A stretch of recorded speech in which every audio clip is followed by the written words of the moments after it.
자, 오늘 우리에게 주신 하나님 말씀은 신약 마가복음 1장 1절로 8절까지의 말씀입니다. 마가복음 1장 1절로 8절까지의 말씀 함께 하겠습니다. 1장 1절로 8절 한 목소리로 합독하시겠습니다. 하나님의 아들 예수 그리스도의 복음의 시작이라. 선지자 이사야의 글에 보라, 내가 내 사자를 내 앞에 보내노니 그가 내 길을 준비하리라. 광야에 외치는 자의 소리가 있어 이르되 너희는 주의 길을 준비하라. 그의 오실 길을 곧게 하라. 기록된 것과 같이 세례 요한이 광야에 이르러 죄 사함을 받게 하는 회개의 세리를 전파하니 온 유대 지방과 예루살렘 사람이 다 나아가 자기 죄를 자복하고 요단강에서 그에게 세례를 받더라. 요한은 낙타털옷을 입고 허리에 가죽띠를 띠고 메뚜기와 석청을 먹더라. 그가 전파하여 이르되 나보다 능력 많으신 이가 내 뒤에 오시나니 나는 굽혀 그의 신발끈을 풀기도 감당하지 못하겠노라. 나는 너희에게 물로 세례를 베풀었거니와 그는 너희에게 성령으로 세례를 베푸시니라. 아멘. 하나님 말씀입니다. 자, 여러분 반갑습니다. 우리 주 예수 그리스도의 소망과 평화와 기쁨이 예배하는 우리 모두와 함께 하시기를 간절히 바랍니다. 요즘 내년 목회 계획을 세우면서 연말 일정을 쭉 점검하고 있습니다. 잘 아시겠지만 올해는 성탄절이 토요일이더군요. 그래서 그 전날 금요 예배부터 금, 토, 일 3일 연속으로 예배를 드리게 됩니다. 또 그 다음 주 31일이 금요일입니다. 그래서 성구영신 예배가 금요일 밤과 토요일 새벽에 걸쳐 있고요. 또 그 다음 날 신년 주일 예배를 드리게 됩니다. 그래서 올해 연말은 이제 주말 쪽에 예배가 많아서 여러분들과 더 자주 뵙게 될 것 같고 예배하는 가운데 새해를 맞이하게 될 것 같습니다. 요즘 자주 쓰는 말 중에 순삭하다 이런 말이 있습니다. 들어보셨나요? 순식간에 삭제한다 이런 말이죠. 예를 들어서 드라마가 너무너무 재밌어서 저 드라마가 내 시간을 순삭해버렸다 뭐 이럴 때 쓰는 말이에요. 얼마 전에 노회에 다녀왔는데 한 목사님이 작년부터 코로나가 우리 2년의 시간을 순삭해버렸네요 그러셨습니다. 생각해보니 정말 그렇습니다. 2년의 시간이 금세 뭘 했는지도 모르게 지나가 버렸습니다. 그야말로 순식간에 삭제된 것 같습니다. 하지만 2년이 지난 지금도 여전히 우리 삶은 혼란스럽고 산만하며 뭔가 정돈이 안 되어 있는 느낌이지요. 그런 가운데 우리는 또 대림절을 보내고 있습니다. 오늘은 대림절 그 셋째 주일을 맞이하면서 세 번째 촛불, 기쁨의 초를 밝힙니다. 지난 주간 말씀을 준비하면서 이 기쁨에 대해서 묵상을 하다 이혜인 수녀님의 시가 떠올랐습니다. 수녀님의 기쁨이 열리는 창이라는 시집에 보면 이런 구절이 나옵니다. 제가 짤막하게 읽어드리겠습니다. 오늘도 창문을 열고 기쁨 하고 불러봅니다. 고요하고 따뜻한 눈길로 걸어오는 기쁨을 데리고 당신께 가겠습니다. 우리 옛날에 국어 시간에 의인법에 대해서 배운 적 있죠? 네, 여기 의인법이 쓰였습니다. 이 시에서는 기쁨이라는 감정을 마치 사람처럼 정말 다정한 내 친구처럼 그렇게 불러도 보고 또 내 옆에 데리고 같이 간다라는 그런 수녀님의 순수한 모습을 떠올리게 합니다. 한 해를 보내며 우리 성도님들 한 가정 한 가정을 생각하고 기도하는 중에 이 구절이 떠올랐습니다. 요즘 우리 교인들 중에 삶의 여러 시련으로 기쁨을 잊고 사시는 분들이 많이 계시지요. 몸이 너무 아파서, 사업에 어려움이 있어서, 자녀들의 문제로, 또 우리 청년들은 불확실한 내 미래에 대한 그런 걱정으로 코로나가 계속되면서 우울한 일만 계속 터지면서 삶의 무게에 짓눌려서 근심하는 분들이 많이 계십니다. 저는 이렇게 기쁨을 잃어버린 우리가 이 수녀님의 시처럼 마음의 창문을 열고 기쁨아, 너 지금 어디 있니? 나에게 다시 좀 와줘. 나랑 같이 좀 가자. 정말 다정한 친구처럼 그 이름을 불러보시고 다시금 여러분의 삶에서 그 기쁨을 찾고 회복하는 마음의 여유와 변화가 있기를 간절히 소망합니다. 자, 서로 반갑게 우리 인사 나누겠습니다. 자, 반갑습니다. 기쁨 충만하시기 바랍니다. 잃어버린 기쁨을 회복하는 하루하루 되시기 바랍니다. 자, 오늘은 지난주에 이어서 예수 그리스도에 앞서서 주님의 길을 닫고 준비한 세례 요한의 삶에 대해 묵상하겠습니다. 요한은 외칩니다. 회개하라, 천국이 가까웠느니라. 사람들의 마음이 예수님을 향하도록 준비시킨 사람이 요한입니다. 그는 자신에게 주어진 사명을 한마디로 정리했습니다. 뭐라고 하느냐? 나는 소리다. 자신을 소리에 비유했어요. 빈들에서 광야에서 외치는 자의 소리다라고 했습니다. 당시에 예루살렘에는 수많은 소리들이 있었습니다. 폭력의 소리들이 넘쳐났고 사람들의 신음소리가 있었습니다. 거짓의 소리들이 판을 쳤고요. 사람들을 속이고 꿰는 유혹의 소리들도 있었습니다.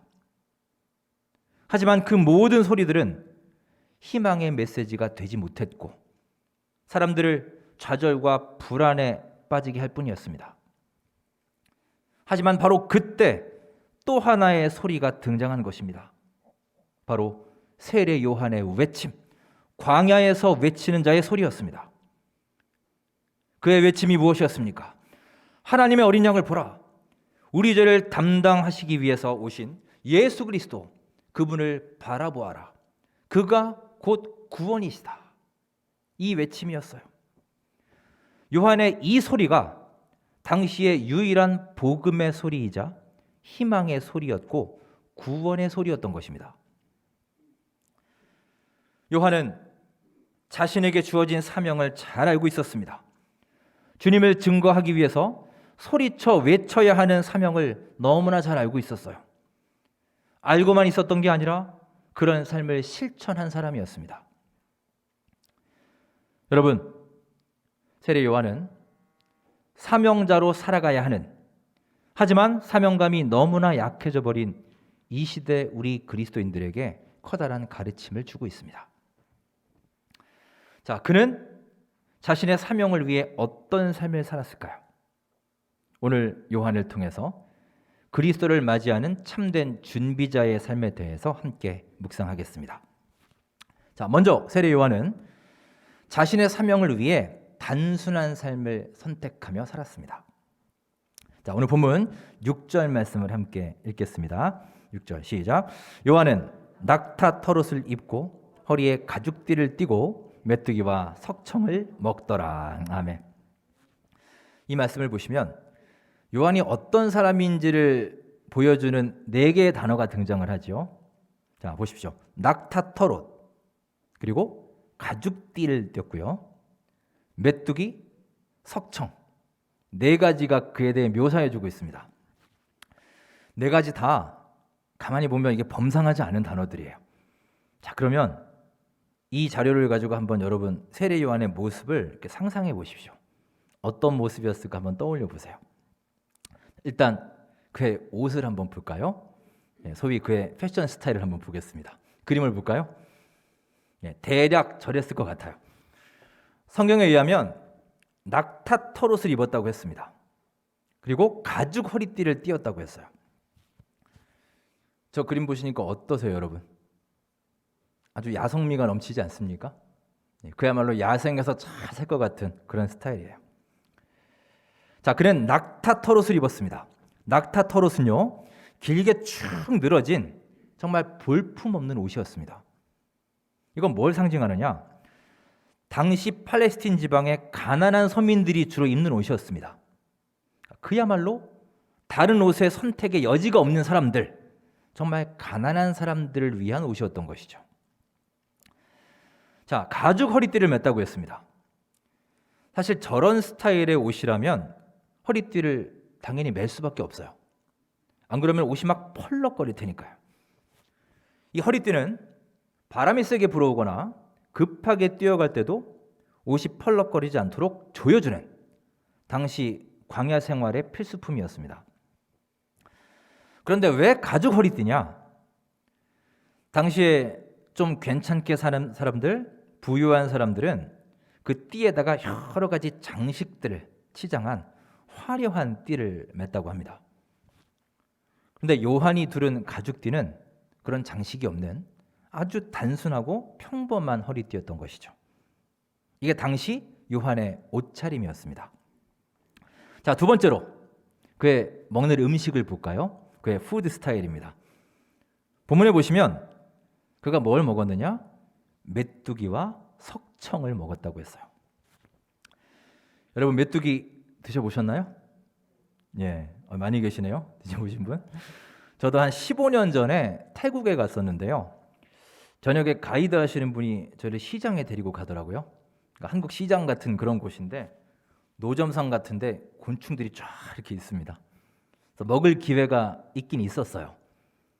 근데 막상 그걸 딱 보니까 제가 도저히 못 먹겠더라고요. 그 곤충들의 모양이 너무 적나라하게 있어서 도저히 먹을 수가 없었습니다. 근데 옆에 사람들은 잘 먹더군요. 아주 맛있다고 쩝쩝 잘 먹고 건강에도 좋다고 아주 가이드가 이렇게 설명을 해줍니다. 그래서 혹자는 이 말씀을 보고서 그러죠. 와, 세례 요한은 진짜 웰빙식만 먹었구나. 몸에 좋은 것만 먹고 살았구나. 이랬다고 합니다. 보통 메뚜기는 날개와 다리를 뗀 다음에 삶거나 구워서 먹었는데요. 이 역시 당시 가난한 서민들이 애용했던 아주 간편한 먹거리였습니다. 자, 그런데 이 메뚜기가 우리가 생각하는 그 곤충 메뚜기가 아니라 메뚜기 모양으로 생긴 식물이다라는 또 다른 주장도 있습니다. 자, 그림을 보실까요? 저 나무가 쥐염나무라고 하는 나무입니다. 쥐염나무 열매인데요. 저 나무를 일명 메뚜기 나무라고 해요. 열매가 좀 비슷하게 생겼나요? 그래서 요한이 진짜 메뚜기를 먹은 게 아니라 아마 저 쥐염나무 열매를 먹었을 것이다는 주장도 있습니다. 정확하게 어떤 게 맞는지는 몰라요.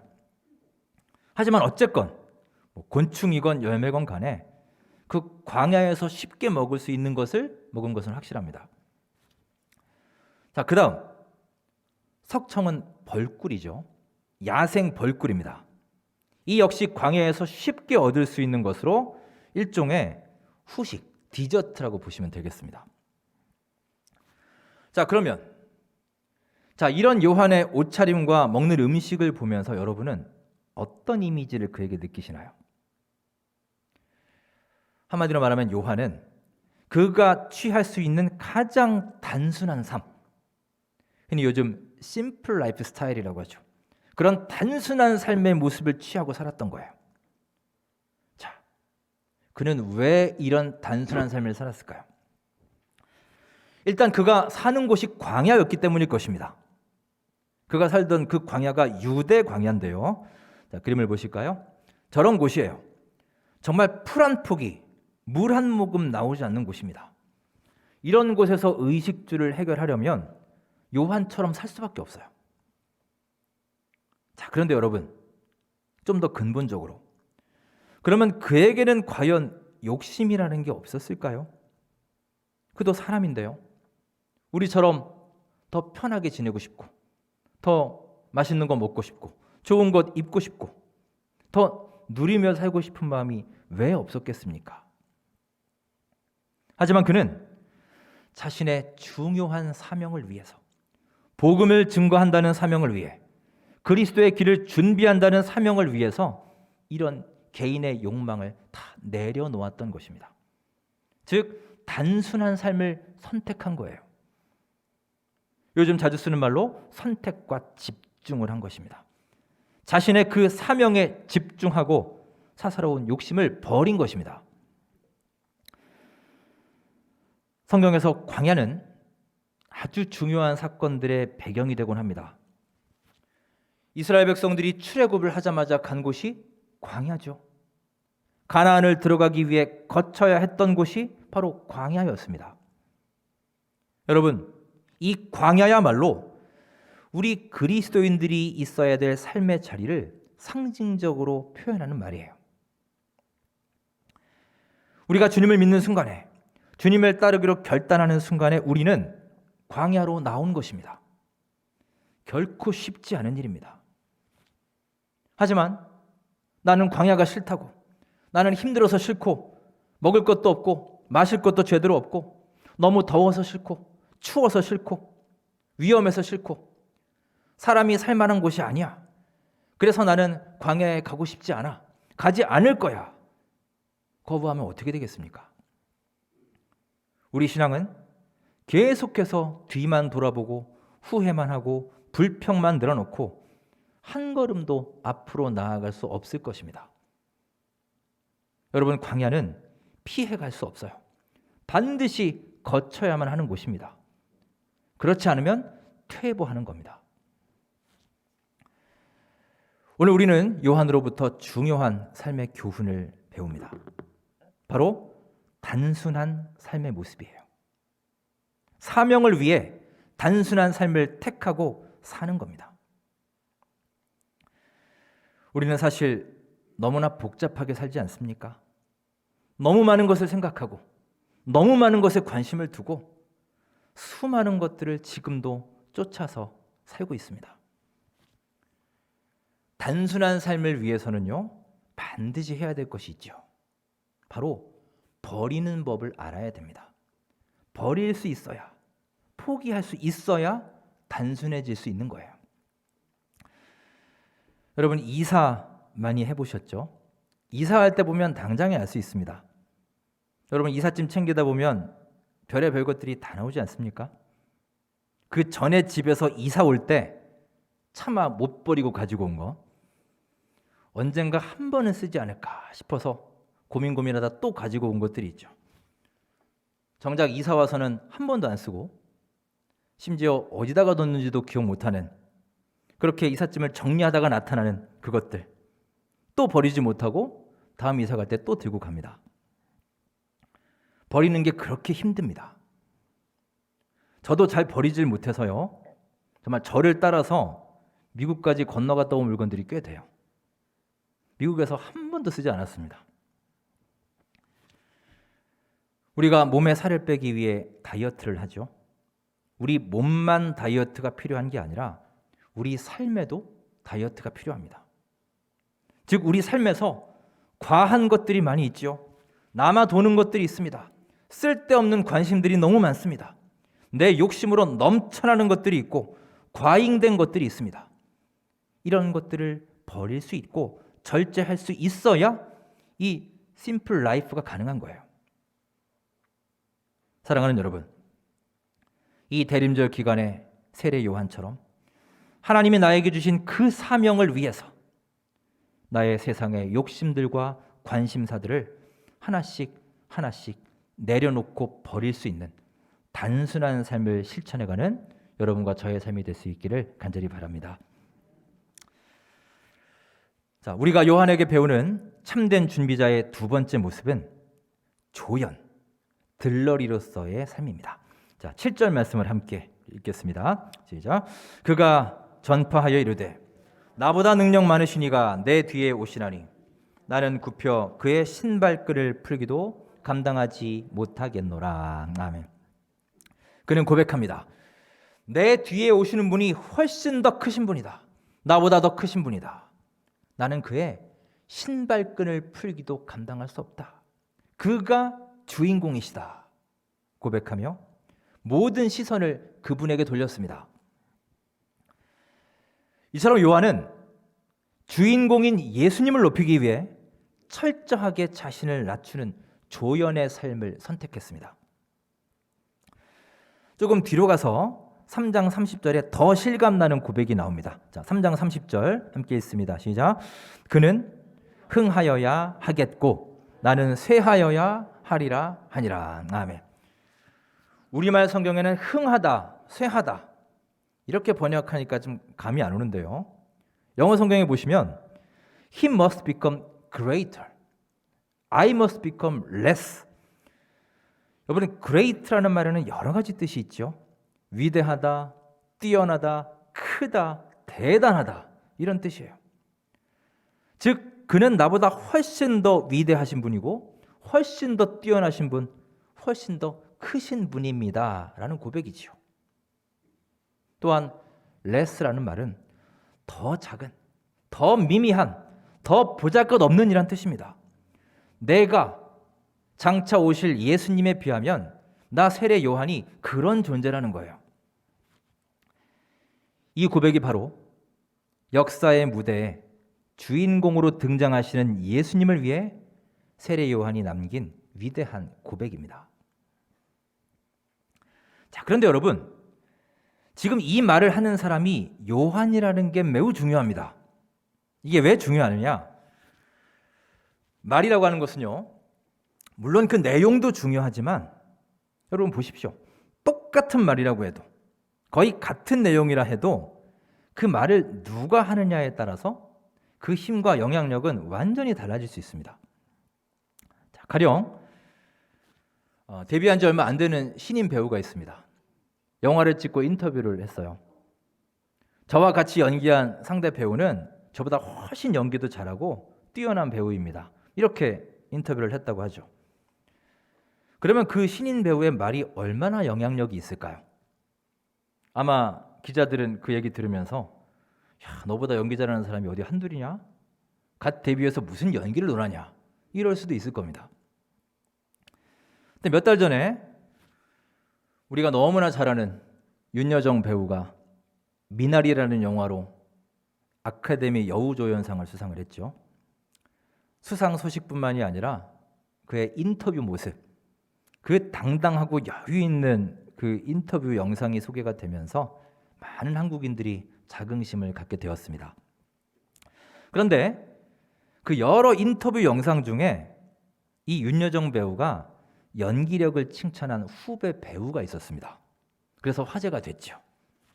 예전에 같은 드라마에 출연했던 배우인데 그걸 기억하고 있었어요. 그때 연기했던 양동근이라는 배우였습니다. 여러분 잘 아시죠? 그 인터뷰 이후로 갑자기 이 양동근의 연기력이 또 급 화제가 되었습니다. 왜냐? 그 연기 잘하는 윤여정이 아카데미 수상자가 연기력을 칭찬한 배우다. 이렇게 된 거죠. 똑같은 말인데, 거의 같은 내용의 말인데 신인 배우가 한 말과 대배우가 한 말은 그 영향력이 완전히 다른 것입니다. 마찬가지입니다. 당시 요한이 가졌던 영향력은 엄청난 것이었습니다. 자, 어느 정도 대단했는지 우리 본문을 볼까요? 5절 말씀을 함께 읽으며 살펴보겠습니다. 5절 시작.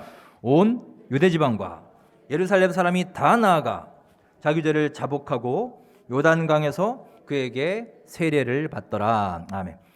온 유대와 예루살렘 사람이 그에게 세례를 받았다는 거예요.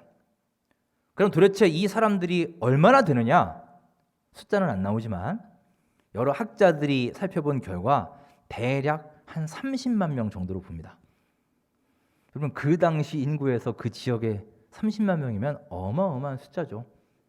지금도 한 조그만 시 정도 되지 않나요? 30만 명이면. 자, 그림을 볼까요? 아마 저런 식의 모습이었을 겁니다. 그림엔 다 나오지 않지만 아마 저 뒤로 수많은 사람들이, 엄청난 사람들이 대기하고 있었을 거예요. 당시 요한의 영향력과 인지도는 상상을 초월할 정도였습니다. 자, 그런데 어느 날 예상하지 못한 일이 벌어집니다. 요한이 세례를 주면서 예수님을 증거했는데 그 예수님이 진짜로 나타난 거예요. 진짜 예수님이 나타난 겁니다. 그러자 그동안 요한을 추종했던 사람들이 죄다 다 예수님께로 옮겨가기 시작한 거죠. 조금 더 리얼한 예를 들어볼까요? 이런 거죠. 제가 이제 원천교회 부임한 지 지금 3년 됐다고 말씀드렸죠. 3년 동안 여기서 목회를 잘하고 있는데 어느 날 우리 교회 옆에 예수님이 오셨어요. 그래서 우리 교회 바로 옆에다가 교회를 개척하셨습니다. 여러분이라면 어느 교회를 가시겠습니까? 그래도 의리가 있지. 내가 원천교회 몇십 년을 다녔는데 어떻게 가겠어? 계속 나와야지. 그런 분도 물론 계시겠지요. 근데 여러분, 예수님이라니까요. 진짜 예수님이 오셔서 옆에 교회를 차리셨어요. 예수님이 오셨는데 그냥 의리 때문에 여기 남아있다? 그것도 좀 이상하지 않습니까? 그 마음은 참 감사한데 별로 바람직해 보이진 않습니다. 당연히 예수님 오신 교회로 가는 게 맞습니다.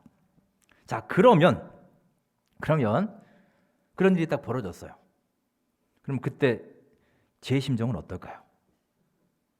우리 성도님들이 예수님 따라갔으니 참 좋은 일이죠. 참 좋은 일이다. 그건 맞는데 그래도 마음 한편에는 이런 마음이 있지 않을까요? 아니 예수님, 대한민국에 그 하고 많은 곳 놔두고 왜 하필이면 여기로 오셨나요? 왜 여긴가요? 왜 전가요? 이런 마음 들지 않겠습니까? 지금 요한이 이와 비슷한 상황이에요. 요한의 제자들이 죄다 달려와서 얘기합니다. 선생님, 큰일 났습니다. 지금 사람들이 다 예수님을 따라가고 있어요. 어떻게 하지요? 그때 요한이 대답했습니다. 자, 뭐라고 말을 했는지 3장 29절 함께 읽겠습니다. 시작. 신부를 취하는 자는 신랑이나 서서 신랑의 음성을 듣는 친구가 크게 기뻐하나니 나는 이러한 기쁨으로 충만하였노라. 아멘. 나는 신랑이 아니라는 거예요. 결혼식장의 친구다. 들러리다라는 겁니다. 우리나라 결혼식에는 뭐 들러리가 큰 역할을 하는 건 별로 없는 것 같아요. 근데 외국 결혼식에는 들러리가 굉장히 중요하죠. 예쁜 아름다운 옷을 입고 정말 신랑 신부를 빛나게 해주는 역할을 합니다. 그런 거예요. 내가 그 들러리라는 겁니다. 그런데 신랑 신부 빛내주는 그 들러리의 역할이 나는 너무나 기쁘다는 거예요. 너무 기뻐서 그 마음이 충만하다는 고백입니다. 그는 자기가 있어야 할 자리를 잘 알고 지켰던 사람입니다. 그리스도를 높이기 위해서 자신을 철저하게 낮춘 사람이에요. 주인공 되신 예수님이 스포트라이트를 받을 수 있도록 훌륭한 조연의 역할을 끝까지 충실히 감당했던 참된 준비자의 삶을 산 사람입니다. 자, 말씀을 정리합니다. 오늘 세례 요한을 통해서 그리스도를 맞이하는 참된 준비자의 삶에 대해서 묵상했습니다. 사랑하는 여러분, 이 대림절 기간에 주님을 기다리고 준비하는 귀한 사명을 사랑하시고 그 사명을 위해서 나의 욕심들, 나의 집착들, 수많은 내 삶 속에 과잉된 것들을 내려놓고 버리는 단순한 삶을 하루하루 실천해 갈 수 있기를 간절히 바랍니다. 또한 내 삶의 주인공 되시는 예수님의 자리를 내가 차지하는 것이 아니라 내가 높아지고 나를 과시하고 내가 드러나는 삶이 아니라 우리 예수님이 보다 잘 드러나도록 내 삶에서 주님이 더 반짝반짝 빛날 수 있도록 충실한 조연으로 그리스도의 준비자의 삶을 살아가시는 우리 모든 원천교회 성도님들 될 수 있기를 주님의 이름으로 축원합니다. 기도하겠습니다.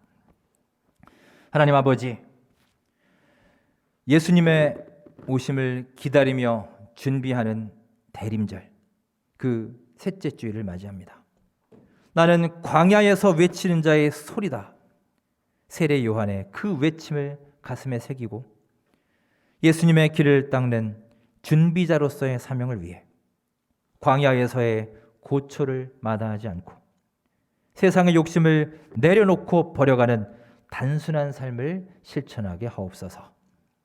또한 하루하루의 삶에서 주인공이신 예수님이 드러나고 예수님의 향기가 전파되도록 충실한 조연으로서의 삶을 실천하는 이 대림절 기간이 되게 하옵소서.